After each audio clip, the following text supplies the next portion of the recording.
ప్రభుత్వం మొట్టమొదటి నాయకుడు కేసీఆర్. అయితే 72,000 కోట్ల రూపాయలు రైతుల ఖాతాల్లో నేరుగా జమ చేయడానికి ప్రేరణ అయింది. అసలు ఆ పథకం ఎందుకు తేవాల్సి వచ్చింది అది చెప్పకపోతే, ఆనాటి పరిస్థితులు ఆకలింపు చేసుకోకపోతే, బ్యాక్గ్రౌండ్ అర్థం కాకపోతే, పథకం ఎందుకు ప్రారంభించాల్సి వచ్చిందో దాని నేపథ్యం తెలియకపోతే మనం ఏం మాట్లాడతాం అధ్యక్ష? ఇంకోటి నేను వారిని కోరుతా ఉన్నా అధ్యక్ష, నీతులు మాకే కాదు కదా చెప్పాలి. విప్ గారు మీరు మీ సభ్యులకు కూడా చెప్పాలి. మరి మేము వడ్లే కొనలేదట, మేము కొననేయలేదు, వ్యవసాయమే జరగలేదు, పద్ధతి కాదు. దయచేసి మీరు మీ సభ్యుల దిక్కు చూసుకొని వాళ్ళతో నేర్పించి ట్రైనింగ్ ఇచ్చారు అధ్యక్ష 2 రోజులు.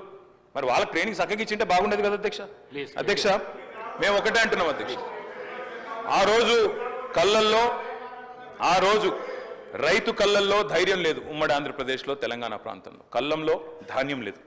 చిన్న రైతు పెద్ద రైతు అన్న తేడా లేదు అధ్యక్ష. 30-40 ఎకరాలు ఉన్న రైతు కూడా తెలంగాణలో, నేను చెప్పేది వాస్తవం కాకపోతే రేవంత్ రెడ్డిని అడగండి, ఎందుకంటే ఆయన మహబూబ్ నగర్ జిల్లా వలసల జిల్లాగా పేరుపడ్డ జిల్లా. ప్రతి సంవత్సరం 14 లక్షల మంది వలసపోయే జిల్లా. అధ్యక్ష కేటీఆర్ గారు సభానాయకుడు రేవంత్ రెడ్డి అని ఏకవచనంతో మాట్లాడకండి అధ్యక్ష. సభానాయకుడు గౌరవం అనేది గౌరవం ఇవ్వండి. రైట్, గౌరవం అనేది అధ్యక్ష, గౌరవం అనేది ఇచ్చి పుచ్చుకోవాలి అధ్యక్ష. ఇస్తాం, మేము కూడా ఇస్తాం. ఇవ్వకపోతే కేసీఆర్ గారిని ఇష్టం వచ్చినట్టు మాట్లాడితే మేము కూడా అట్లే మాట్లాడాల్సి వస్తుంది అధ్యక్ష. దానికి మేమేం చేయలేం అధ్యక్ష. 20-30 నేనేం తిట్టలేదు కదా అధ్యక్ష, నేనేమన్నా అధ్యక్ష పేరు పెట్టి పిలిచిన అంతే కదా. అదే ఏకవచనంతో పిలవకండి మీరు చాలా అధ్యక్ష. ఓకే రైట్ అధ్యక్ష. మీకు చెప్పాల్సిన అధ్యక్ష 20-30 ఎకరాలు ఉన్న రైతులు కూడా పాలమూరు లాంటి జిల్లాలో 20-30-40 ఎకరాల రైతులు కూడా హైదరాబాద్కి వచ్చి కూలీ చేసుకునే పరిస్థితి అధ్యక్ష. ఇది వాస్తవం. ఎందుకంటే నీళ్లు లేవు, కరెంటు లేదు. అట్లాంటి పరిస్థితుల్లో రైతులు కూలీలుగా మారి అడ్డా మీది కూలీలుగా ఇక్కడ హైదరాబాద్లో పనిచేసిన దుస్థితి. అందుకే మేము 20 ఎకరాలు 10 ఎకరాలు 12 ఎకరాలని కోతలు పెట్టలేదు అధ్యక్ష.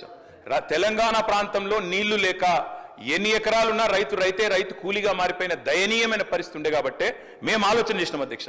మేము ఆనాడు మొట్టమొదటి ప్రాధాన్యతగా తెలంగాణ రాష్ట్రం ఏర్పడిన తర్వాత వ్యవసాయ రంగాన్ని తీసుకున్నాం. వ్యవసాయ రంగం, సాగునీటి రంగం. ఎందుకంటే నీళ్లు, నిధులు, నియామకాలను ఉద్యమ కాలంలో మేమే చెప్పినాం అధ్యక్ష. అందుకే నీటి విషయంలో ప్రతి నీటి బొట్టును వడిసి పట్టి గోదావరి గాని కృష్ణ గాని సాగునీటి అందించాలి, ఖచ్చితంగా రైతుల బీళ్లకు ఖచ్చితంగా నీళ్లు ఇవ్వాలని ఒక ఎజెండాతో పనిచేసినాం.